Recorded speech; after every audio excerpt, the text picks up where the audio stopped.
오늘도 이렇게 새벽을 깨우셔서 하나님 앞에 나와 말씀 듣고 기도함으로 하루를 여시는 모든 분들에게 하나님의 은혜와 복이 충만하게 임하길 간절히 축원합니다. 잘 되는 은혜가 있으시길 간절히 소망합니다. 감사합니다. 우리가 교회 생활을 하면서, 교회에 나와서 신앙생활을 하면서 받게 되는 보편적인 시험이 있다면 무엇일까? 그것은 바로 사람에 대한 실망일 것입니다. 누구나가 다 신앙생활을 하다가 다 겪게 되는 것입니다. 단 한 사람도 예외 없이 이 사람에 대한 아픔, 절망, 사람에게 상처받고 사람 때문에 고통을 겪게 됩니다. 그런데 이럴 때 반응이 다양합니다. 실망을 줄 어떤 사람, 실망을 준 어떤 그 사람 때문에 나는 이제 저 사람 보기 싫어. 그래서 교회를 옮겨가게 되는 것을 종종 보게 됩니다. 물론 그 사람이 지도자일 수도 있겠지요.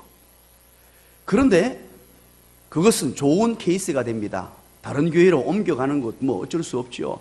그러나 정말로 충격적인 것은 아예 교회를 등지고 신앙생활을 하지 않는 그런 케이스도 존재하게 되더라는 것입니다.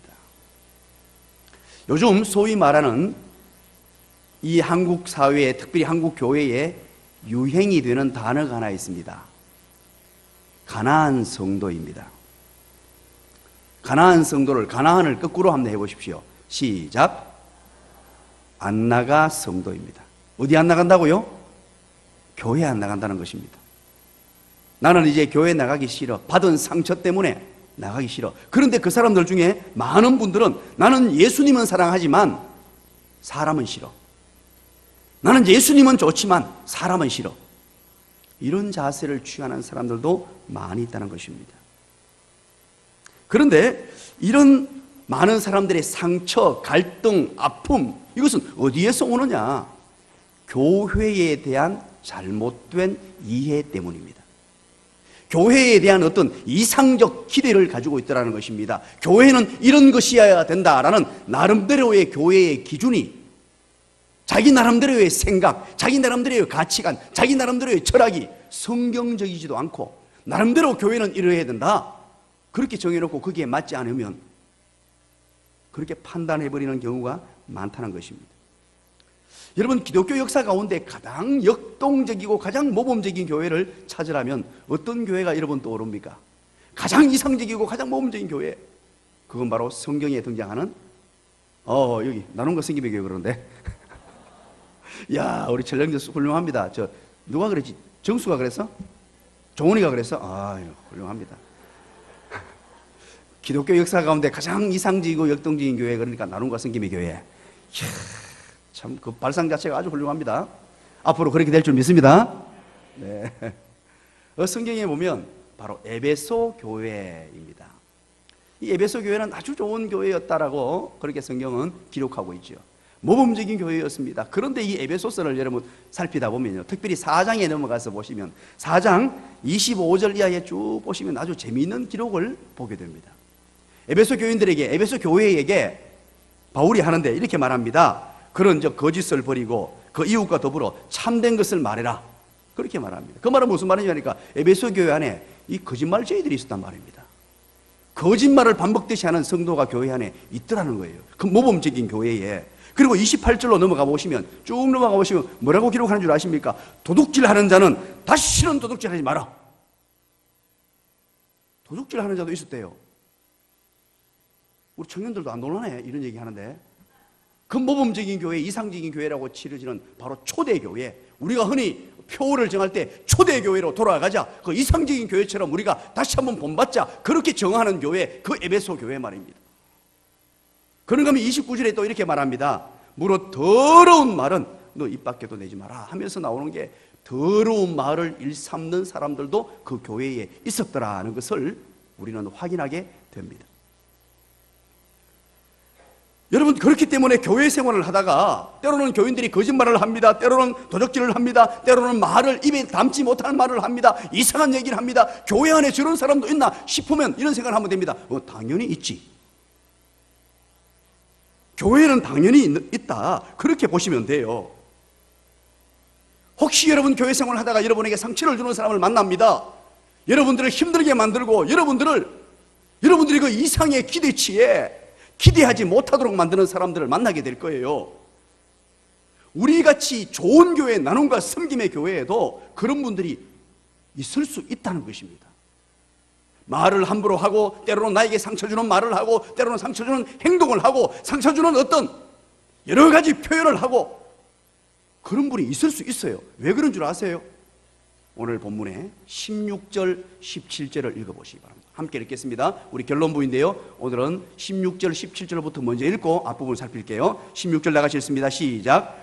바리새인의 서기관들이 예수께 죄인 및 세인들과 함께 잡수시는 것을 보고 그의 제자들에게 이르되 어찌하여 세리 및 죄인들과 함께, 예수께서 들으시고 그들에게 이르시되 건강한 자에게는 의사가 쓸데없고 병든 자에게라야 쓸데있느니라. 나는 의인을 부르러 온 것이 아니요 죄인을 부르러 왔노라 하시니라. 아멘. 바리새인들과 서기관들이 예수님께 와가지고 예수님과 예수님의 제자들에게 묻습니다.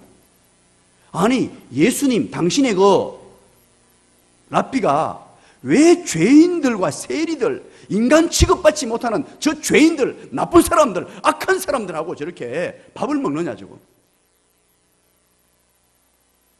그러면서 의문을 제시하고 묻습니다. 아니, 예수님이 어떻게 저럴 수 있느냐고. 예수님이라면 착한 사람들, 좋은 사람들, 의인들, 선한 사람들하고 밥을 먹고 그들하고 어울리고 그들하고 함께 해야 되지 왜 저런 사람들하고 어울리느냐, 그렇게 묻는 거예요. 그때 17절에 예수님께서 그 얘기를 들으시고 대답을 해주세요. 이것은요, 교회의 근간이 되는 말씀이에요. 교회의 구성 요소가 어떤 사람이고 교회가 어떤 곳이라는 아주 중요한 그리고 명확한 결론을 우리에게 내어주는 우리 예수님의 말씀이에요. 우리 주님의 말씀이에요. 뭐라고 그러십니까? 건강한 자에게는 의사가 쓸데없다는 것입니다. 병든 자에게야 쓸데있다. 그러면 사실은 말씀이, 내가 이 땅에 온 것은, 예수님이 이 땅에 오셔서 교회를 설립하시고 교회를 세우신 이유는 의인을 부르러 온 것이 아니라 죄인을 부르러 왔노라 믿으시기를 간절히 축원합니다. 그러면 죄인들을 불렀기 때문에 교회는 누가 모이는 곳이에요? 죄인들이 모이는 곳이라는 뜻입니다. 이게 교회라는 거예요. 여러분, 교회에 나와서 조금 이상해 보이는 사람이 보이더라도 그거 놀라지 마십시오. 교회는 의인들이 모이는 곳이 아닙니다. 죄인들이 모이는 곳이에요. 여러 가지 상처가 있는 사람들, 답답한 사람들, 언돌한 사람들, 여러 가지 문제가 있는 사람들, 모든 사람들이 모이는 곳이에요. 그래서 예수님이 뭐라고 비유하셨습니까? 건강한 자에게는 의사가 쓸데없다라고 하시는 거예요. 병원 비유를 하십니다. 병원. 교회는 병원이라는 거예요. 병원에 들어가면요, 좋은 병원, 유명한 병원, 정말로 잘 고치는 병원, 그 나눔과 섬김의 교회 병원, 그 가면은요, 온갖 병자들이 다 모여야 되는 줄 믿으시기 바랍니다. 가장의 병자들이 다 모여야 돼요. 다리 다친 사람, 팔 다친 사람, 이 정도가 아니고요. 감기 걸린 사람, 이 정도가 아니고, 심각한 암에 걸린 사람도 모이고, 중풍병에 걸린 사람도 모이고, 별별 희한한 사람들이 다 모이는 곳이 어디냐? 예수님의 말씀에 의하면 그것이 교회다는 거예요. 그래서 우리는 교회에서 사람을 바라볼 때에 어떤 자세로 바라봐야 하느냐? 아, 치료 중인 분들이시구나. 혹시 여러분들의 마음을 아프게 하고 여러분들을 고통스럽게 하고 어떤 말로 여러분들의 마음을 끌걸 때, 야, 저분이 저럴 수 있나? 어떻게 저분이 저런 행동을 하지? 저분이 저런 말을 하지? 그렇게 말하는 것이 아니라, 아, 저분도 치료 중이시구나. 저분도 지금 고쳐가는 중에 있구나. 교회는 그래서 죄인들의 집합소입니다. 옆에 사람에게 얘기해 주시기 바랍니다. 치료가 오래 걸려서 죄송합니다. 빨리 고치겠습니다.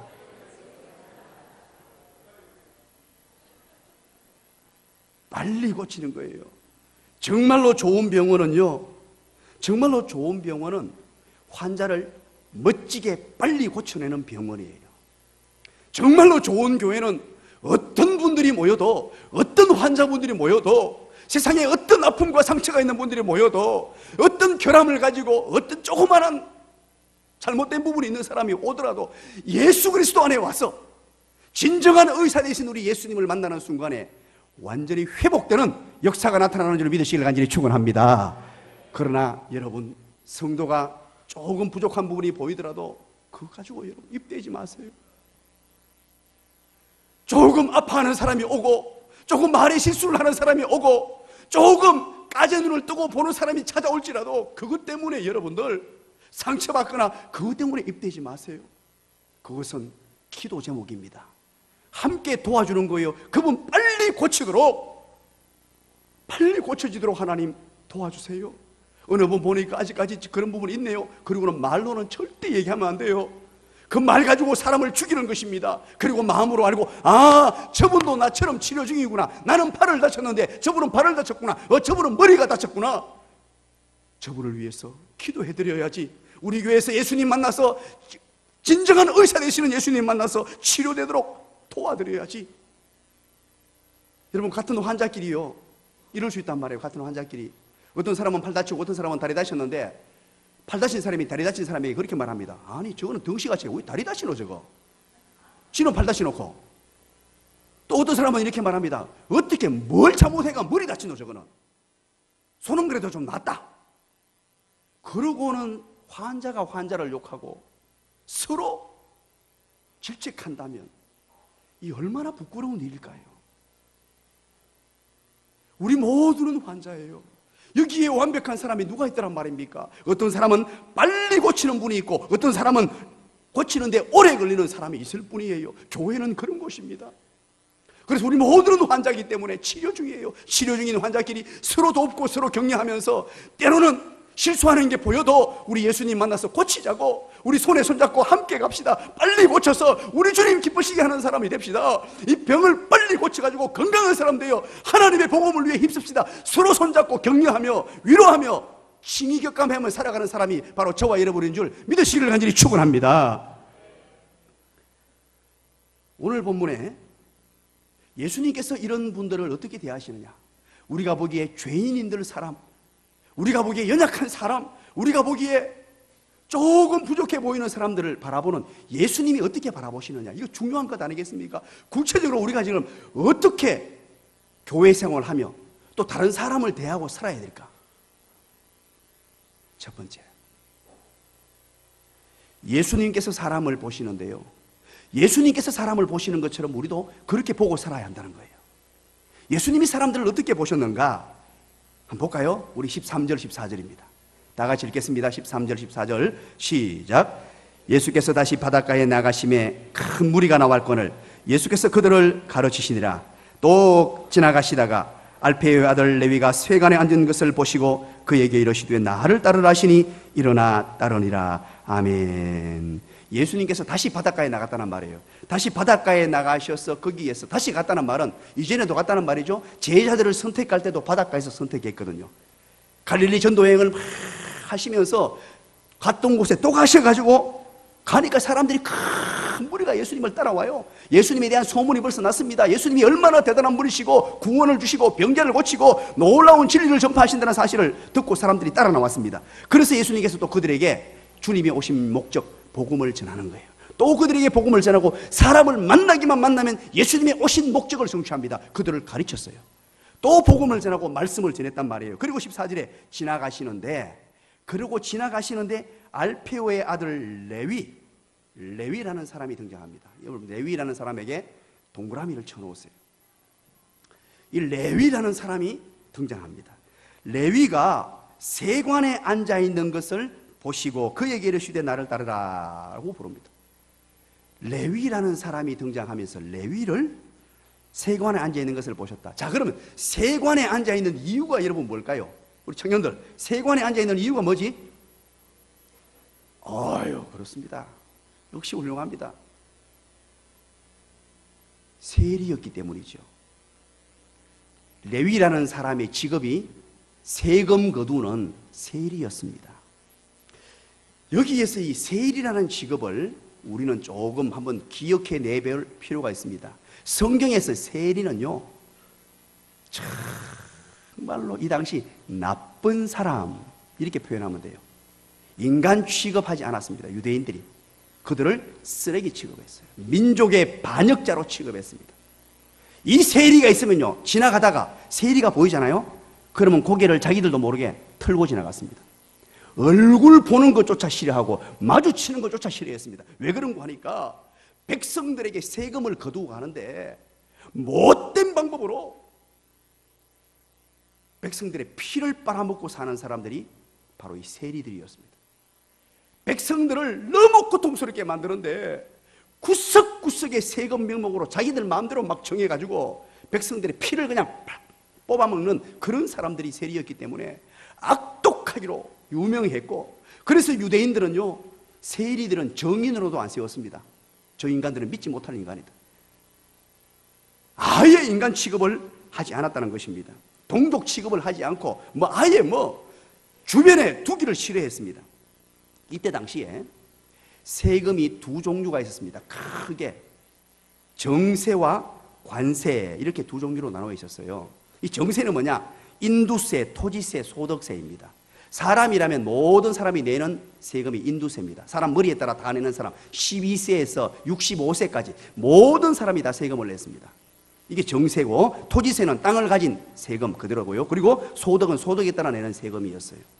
그리고 또 재미있는 것이 관세라는 것이 있었는데, 이것은 로마 정부의 돈이 들어가는 것보다 세리들이 자기 주머니에 넣는 돈이었어요. 그러다 보니까 이 지역마다 세리들이 자기들 마음대로 세금 명목을 정해놨단 말이에요. 아무 길을 막아놓고는요, 통과세, 그리고 사람 지나가면 사람세, 또 마차 지나가면 마차세, 지나가는 족족이 자기들 마음대로 다 이름을 정해놓고 돈을 거두는데, 그 마차 안에 또 마차세를 받아놓고 마차 안에 물건 실으면 그 물건세를 또 냈어요. 물고기 실으면 물고기세, 다른 물건을 실으면 전부 다 뒤져가지고 거기에 세금을 다 물었단 말이에요. 그래서 세금을 안 내잖아요. 안 내면 누구를 동원시키느냐? 힘센 사람들, 저 성찬이나 저 종원이나 저 있네, 저 정수같이 등발 좋은 사람들 세워가지고는 돈을 받았단 말이에요. 살인 청부업자. 그래가지고 돈을 빼앗았단 말이에요. 그러다 보니까 이 백성들이 원성이 자자하고, 인간도 아니다, 저것들은 인간도 아니다, 어떻게 저렇게 살 수 있나, 그러고 그게 그때 당시 시대 분위기였어요. 그래서 세리들을 쳐다보기도 싫어하고 눈 마주치기도 싫어하고 아예 고개를 털고 지나가고 때로는 침을 뱉고 지나가고, 그런 분위기, 시대상이었단 말이에요. 그런 상황 가운데 오늘 이 본문에서 예수님께서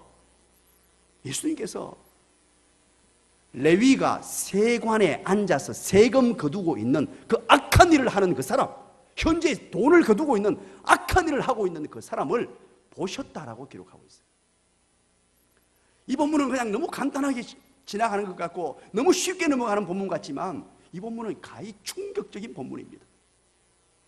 모든 사람이 그걸 떠보지도 않는 사람, 모든 사람이 싫어하는 사람, 모든 사람이 저런 사람이 무슨 구원받겠나, 저런 사람에게는 복음도 필요 없어라고 낙인 찍어 놓은 사람, 그 사람을 쳐다보셨다는 거예요.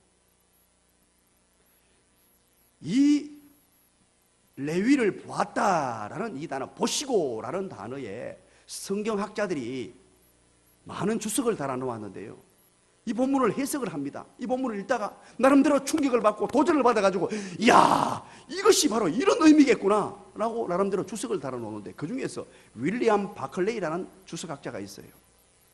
바클레이 주석이라고 유명한 주석이 있습니다. 그 윌리엄 바클레이라는 주석학자가 이 보시고라는 단어에 자기 주의를 이렇게 달고 있습니다. 위대한 예수님은 세리였던 레위 안에서 위대한 전도자 마태를 보셨다, 이렇게 기록하고 있어요. 예수님은 세리였던 레위, 죄인이었던 레위, 인간 취급을 받지 못했던 레위, 그에게서 위대한 전도자, 위대한 가능성을 가진 마태를 보았다. 그리고 이때부터 예수를 믿고 주님을 따라가는데요. 따라가잖아요. 오늘 본문에 보니까. 그때부터 이름이 레위에서 뭐로 바뀌었더라? 레위에서 뭐로? 제가 방금 말씀드린 뭐로 바뀌었더라? 마태로 바뀌었더라. 위대한 복음 전도자 마태복음의 저자,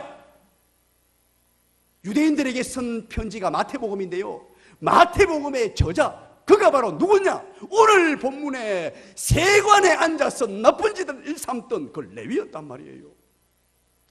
우리 주님이 사람을 보실 때 어떻게 보느냐? 수많은 사람들을 바라보실 때에 위대한 가능성을 가지고 보신다는 뜻이에요. 지금은 비록 죄인입니다. 지금은 비록 희망이 없어 보입니다. 지금은 비록 인간 같지 않아 보일 수도 있습니다. 그럼에도 불구하고 예수 그리스도를 만난 이후에 변화될 그 미래의 모습을 기대하셨고요. 우리의 VIP들, 우리의 예수 믿지 않는 그 수많은 사람들을 바라보실 때 저 사람 예수 믿겠나? 저 사람 저래가 되겠나 싶어도 예수님 만나면 그는 변화되는 줄 믿으시기를 간절히 축원드립니다. 예수 믿고 변화된 사람이 어디 있습니까? 따라서 합시다. 내 아입니까? 그렇죠. 다른 데 보지 말고 바로 나 자신만 봐도 얼마나 변했습니까? 얼마나 변했어요. 예수 믿고 이렇게 변한 사람이 어디 있습니까?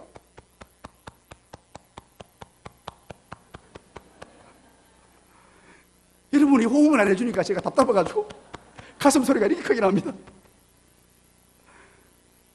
예수님 만나면요, 어떤 사람도 놀라운 변화가 나타나는 줄 믿으시기를 간절히 축원합니다. 우리 교회도 여러분 주변에 한번 보십시오. 예수 믿고 얼마나 변화되시는 분이 많은지 우리 교회 주변에 쭉 둘러보십시오. 해를 거듭할수록 변화되는 분들이요, 이 성장 속도가, 주님 닮아가는 속도가 얼마나 빠른지 깜짝 놀랄 정도예요. 김대희 성도님 맞죠? 보세요. 저 예수 믿은 지 지금 2015년도 우리 교회 등록회가 처음 예수 믿었어요. 별로 놀라지도 않으시네. 2015년도 처음 예수 믿었다니까요. 처음 예수 믿고 새벽기도 작년에 40일 특세를 전출을 해버리고 올해 지금도 전출하려고 지금 달려들어가지고 저렇게 애를 쓰고 있어요. 그런데 지금 제자반을 신청해가지고요, 예수 믿는 초짜가 제일 잘하고 있어요. 아이고, 놀라주셔서 고맙습니다. 수많은 분들이 우리 주님이 위대한 가능성을 보고 그들을 바라보셨기 때문에 나의 지금 현재의 모습이나 나의 지금 나약한 모습은 도무지 가망성이 없어 보이고 안 될 것 같아 보이지만은 하나님의 일하심으로 변화가 일어나는데 얼마나 놀라운 변화가 일어나는지 몰라요. 사랑하는 여러분, 베드로를 여러분 기억하십니까? 이 베드로는요, 시몬이었죠. 이름이 시몬. 시몬, 대표적으로 성질이 다혈질적인 사람입니다. I형입니다. I형. 얼마나 다혈질적이고 급하고 조변석괴하고 정말로 자기 나름대로 욱하는 성질이 있어가지고 또 거기다가 막 그런 사람이에요. 그런데 예수님께서 그 격정적이고 충동적인 사람인 베드로에게 그를 부르시면서 뭐라고 말씀하신 줄 알아요? 시몬아, 요한의 아들 시몬아, 내가 너를 장차 뭐라 하리라? 뭐라 하리라? 뭐라 하리라? 개발하리라. 개발은 바로 반석이라는 뜻입니다. 반석. 그렇게 잘 변하고 조변석계하고 격정적이고 충동적인 사람인 그에게 앞으로 어떤 걸 기대하겠다고요? 반석과 같은 육중한 이미지의 위대한 하나님의 사람으로 너를 기대한다. 너에게 그런 위대한 가능성을 본다라고 우리 주님이 명명하시고 선포해버렸어요. 위대한 미래의 가능성을 보시는 우리 주님의 모습. 실제로 베드로가 어땠습니까? 처음에는요, 주님 부인했잖아요. 그 성질 따라 이리저리 가고 부인했던 그분이에요. 그런데 그분이 예수님을 제대로 경험하고 제대로 만나고 변화가 일어나는데 놀라운 변화가 나타났습니다.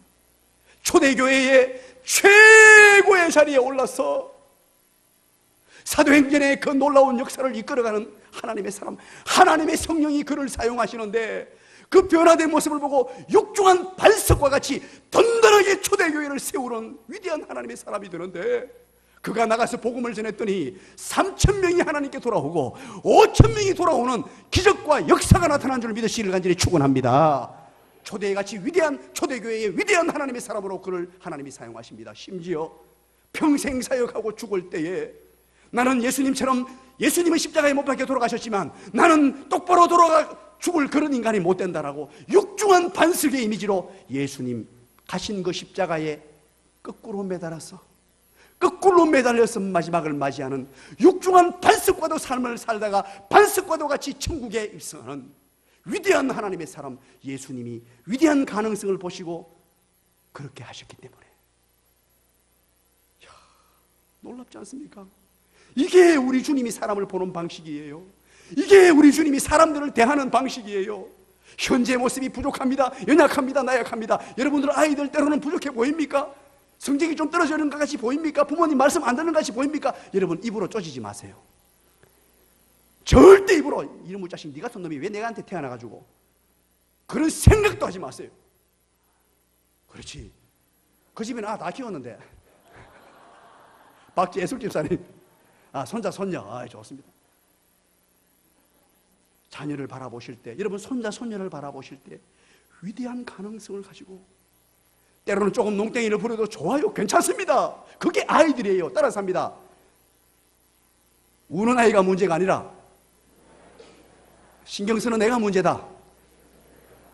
여러분 기억하시기 바랍니다. 우는 거는 당연한 거예요.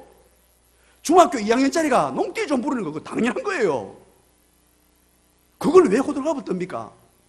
당연히 그러는 건데, 아들이기 때문에 그래요. 어른도 때로는 잘 못하는데 그것 가지고 호들갑을 떨면서 왜 우리 집에 이런 애가 태어나가지고 상처받고 시험 들고 온 가정이 난리법석을 들고 그럴 필요 없어요. 그럴 때일수록 입을 꾹 닫고 그 모든 문제거리를 기도 제목으로 삼으시기를 간절히 축원합니다. 그리고 나서 축복하는 거예요.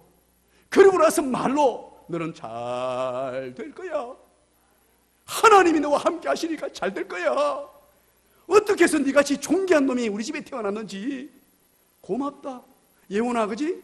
어디 갔노 예훈이? 이렇게 존귀한 아이가 우리 집에 태어나줘서 너무 고맙다. 하나님 앞으로 위대한 하나님의 사람으로 세워질 줄 믿습니다.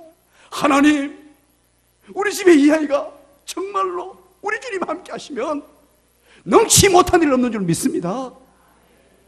그렇게 말로 고백하시고 그렇게 기도하시고 먼 미래의 가능성의 안목을 가지고 바라보시게 되시기를 주님의 이름으로 간절히 축원합니다. 축원합니다.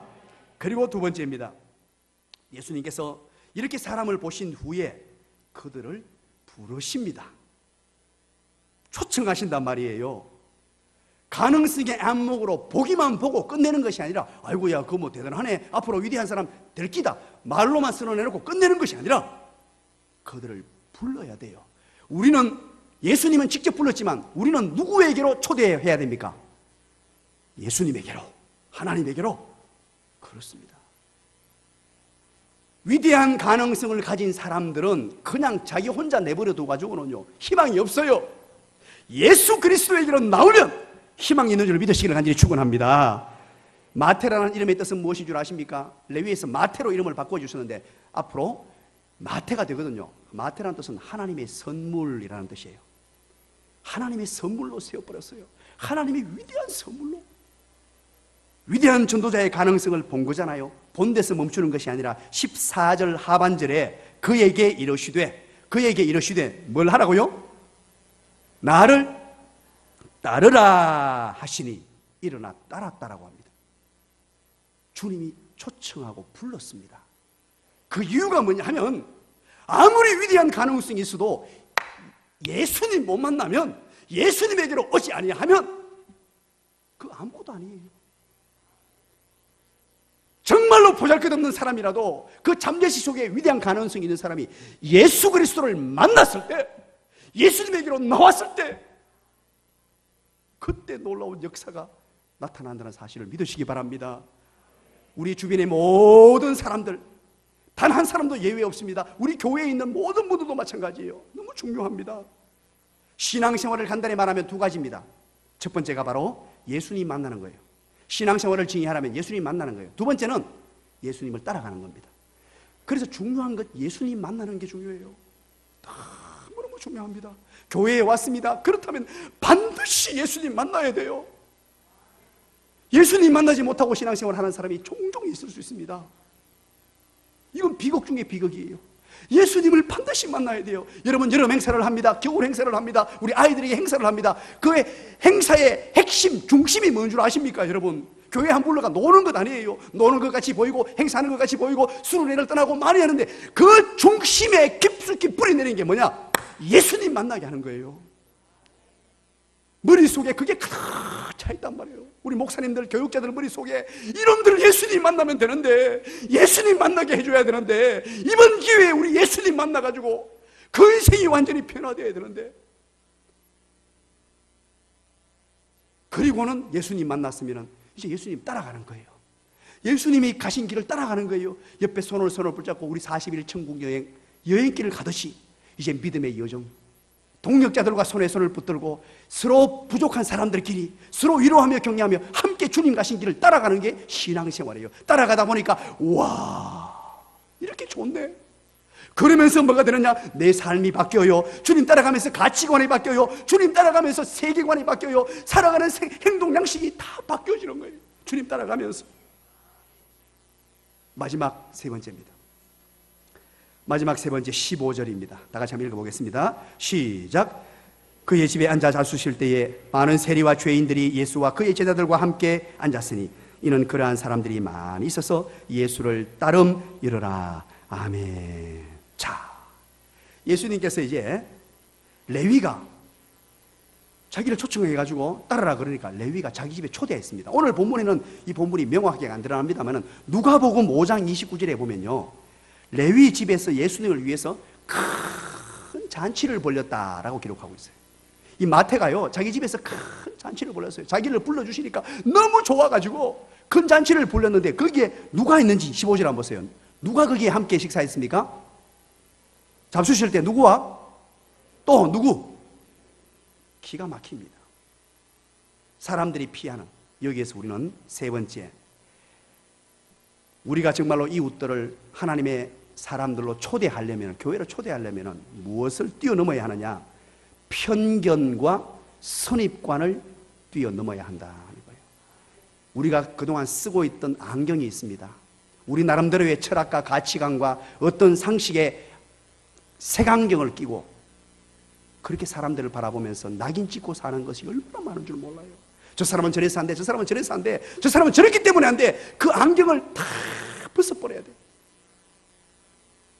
편견의 시선으로, 선입관의 시선으로 그들을 바라보지 말라는 것입니다. 우리 예수님은 누구든지 다 환영했단 말이에요. 다 오라. 잔치를 벌였을 때 다 오너라. 다 누구든지 오너라. 죄인도 좋다 오너라. 세리들, 레위뿐만 아니고 그때 당시 세리들이요, 떼거지로 몰려 들어왔습니다. 떼거지로 다 받아줬어요.